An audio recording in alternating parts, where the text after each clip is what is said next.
जेजुरी गडाच्या पायथ्याशी एक असा भयंकर अपशकुन घडला, ज्याने तिथे उपस्थित असलेल्या तब्बल 6 लाख वारकऱ्यांच्या काळजाचा ठोका चुकला। सासवडहून जेजुरीच्या दिशेने निघालेली माऊलींची पालखी जेव्हा जेजुरीच्या जवळ पोहोचली, तेव्हा अचानक माऊलींचा अश्व जागीच थबकला। माऊलींची पालखी जागची हालेनाशी झाली। हजारो हातांनी पालखी पुढे नेण्यासाठी जोर लावला, पण पुढे जे काय झालं त्याने 6 लाख वारकरी जागीच बर्फासारखे गोठले। गेल्या 500 वर्षाच्या इतिहासामध्ये जे कधीच घडलं नव्हतं, ते अघटित अपशकुन त्या दिवशी जेजुरीच्या पायथ्याशी घडला। खरं तर ही पालखी सासवडमधून निघाली तेव्हाच एक अत्यंत भयंकर अपघाताने वारीला हादरवून सोडलं होतं। लाखो वारकऱ्याच्या त्या अथांग दिंडीमध्ये अचानक एक अनियंत्रित झालेला वेगवान ट्रक घुसला। 3 महिलांना तिथे धडक दिली आणि तिथे जागीच त्यांचा अंत झाला। तर 20हून अधिक वारकऱ्यांची परिस्थिती अत्यंत क्रिटिकल झाली। खरं तर या घटनेने वारकरी तसेच महाराष्ट्रातले सगळे लोक हादरले होते। खरं तर एक मोठा अपशकुन होता। सगळ्यांनी दुःख व्यक्त केलं। आता सगळ्यांना वाटलं सगळं काही सुरळीत होईल, कारण वारी हळूहळू पुढे जात होती। जेजुरीच्या वेशीतून वारी आत शिरली, गडाच्या पायथ्याशी पालखी पोहोचली, पण त्यानंतर जो काय अपशकुन घडणार होता, ज्याची कुणालाच कल्पना देखील नव्हती। अपघात झाला त्यापेक्षाही भयंकर घटना गडाच्या पायथ्याशी घडणार होती। खरं तर अपघात घडला, सुरुवातीला लोकांना वाटलं ट्रक अनियंत्रित झाला, ब्रेक फेल झालं तर किंवा ड्रायव्हरची चूक असेल, पण जेव्हा ड्रायव्हरला ताब्यात घेण्यात आलं, पोलिसांनी चौकशी केली, तेव्हा त्यांना जे काही सांगितलं, जी माहिती त्या ड्रायव्हरनं दिले, ती अत्यंत सगळ्यात मोठा धक्का महाराष्ट्राला दिलेला होता। कारण की त्यांनी जे काही सांगितलं होतं त्याचीच प्रचिती जेजुरी गडाखाली येणार होती। कारण की माऊलींचा पवित्र अश्व एकही इंच पुढे जाईना। मग कोणता असा तो अपशकुन होता की पालखी जागी स्थिर झाली, जोर लावणारे व्यक्ती बर्फासारखे का गोठले, का सगळीकडे हाहाकार उडाला? मग जेजुरीच्या पायथ्यापाशी नेमकं काय अपशकुन घडला? त्या ड्रायव्हरने ट्रकच्या अपघाताबाबत असं काय सांगितलं की ज्याचं कनेक्शन जेजुरी गडाच्या पायथ्याशी होणार अपशकुनासोबत घडलेलं आहे? चला जाणून घेऊया संपूर्ण सविस्तरपणे रिपोर्ट। माऊलींच्या पालखीचा मोठा अपशकुन जेजुरीच्या पायथ्याशी घडला, असं की ज्याने 500 वर्षाचा इतिहासच बदलला। खरं तर या घटनेची सुरुवात 13 जुलैच्या सकाळी झाली होती, जेव्हा सासवडवरून अत्यंत उत्साहामध्ये जेजुरीच्या दिशेने माऊलींची पालखी निघाली होती। खरं तर त्यावेळेस ती पालखी निघाली तेव्हा पहिला अपशकुन घडला, जेव्हा मुख्य पालखीला सोडून काही दिंड्या पुढे निघाल्या होत्या। पुढे निघालेल्या दिंड्यांमध्ये एक ट्रक जागीच येऊन धडकला। त्यानंतर तो अपशकुन झाला, त्याने सगळ्या महाराष्ट्राला धक्का बसला।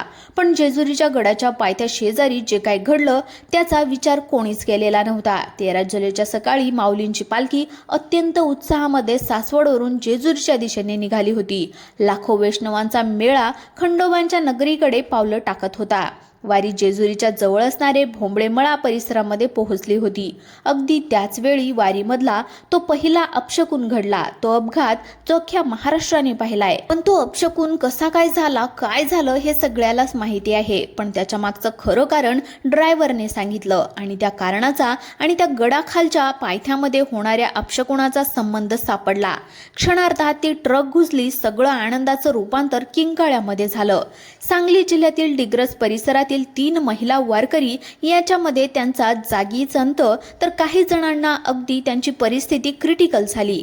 ही बातमी अगदी वाऱ्यासारखी पसरताच वारकऱ्यांना दवाखान्यामध्ये दाखल करण्यात आलं। आता ही बातमी संपूर्ण महाराष्ट्रामध्ये वाऱ्यासारखी व्हायरल झाली आहे, कारण की या वारीला एक प्रकारे गालबोटच लागले। काळ आला होता आणि अक्षरशः तो त्या वारकऱ्यांना घेऊन गेला।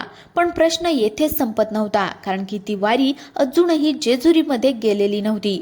आणि जेजुरीमध्ये गेल्याच्या नंतर गडाच्या पायथ्यावर एक विशिष्ट विधी केला जातो, आणि त्यानंतर गडावर एक मोठ्या भऱ्यांचा कार्यक्रम होतो असतो। पण त्याचा आधी एक दुसरा मोठा अपशकुन घडलाय। अपघाताची गोष्ट सगळ्यांना माहिती आहे, पण अपघातानंतर काय घडलं ती महत्त्वाची माहिती आपण या ठिकाणी जाणून घेतोय।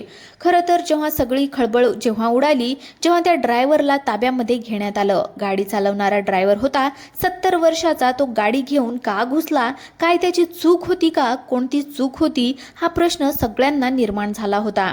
खरं तर आता ही घटना घडून बरेचसे तास उलटले आहेत, पण तेवढ्यात पोलिसांनी त्याला ताब्यामध्ये घेतलं. ताब्यात घेऊन त्याच्यावर गुन्हा दाखल केला.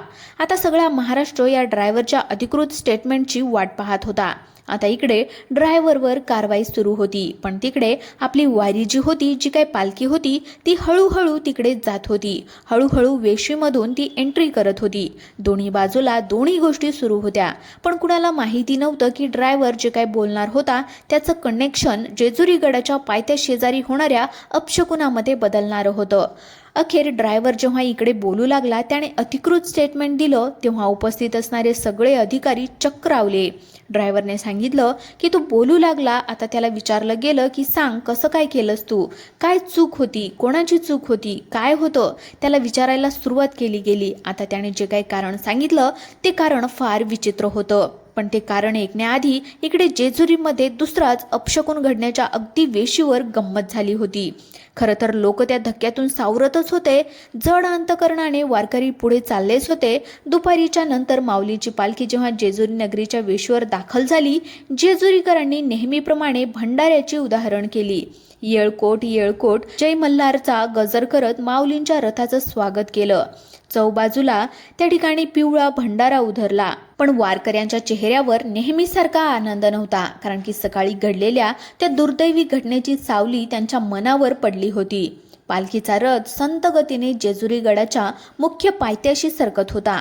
वारीच्या नियमानुसार माऊलीच्या रथापुढे चालणारे पवित्र अश्व हे साक्षात माऊलीचे रूप मानले जाते. संपूर्ण बंदोबस्त होता. आता गाड्यांना 100% गाड्या बंद होत्या, कारण की आता एक घटना घडल्यामुळे सगळे चकित झाले होते. इकडे ड्रायव्हर आता बोलू लागला होता. ड्रायव्हर सांगत होता की माझी काहीच चूक नाही, मी काहीच केलं नाही. इकडे अश्व आता पायथ्याशी जात होता. पालखी आता जवळपास तिकडे चाललीच होती. इकडे ड्रायव्हर बोलत होता. ड्रायव्हर म्हटला की माझी काहीच चुकी नाही, मला ताप आला होता.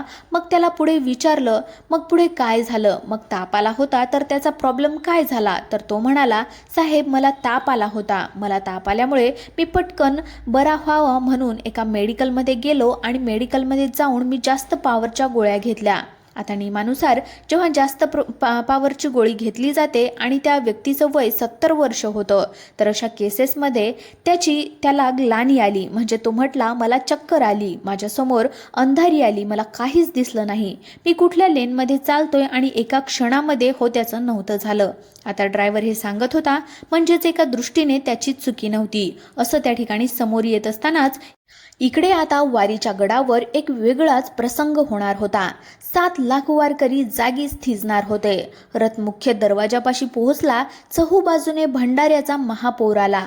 चौघड्यांचा आवाज घुमत अचानक माऊलींच्या पवित्र अश्वाने आपले 4ही पाय घट्ट रोवले. वाऱ्याच्या वेगाने चालणारा तो अश्व एकही इंच पुढे सरकायला तयार नव्हता.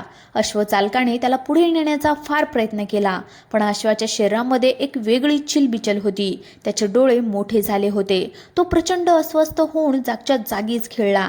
7 लाख वारकऱ्यांची नजर अश्वावर खेळली होती.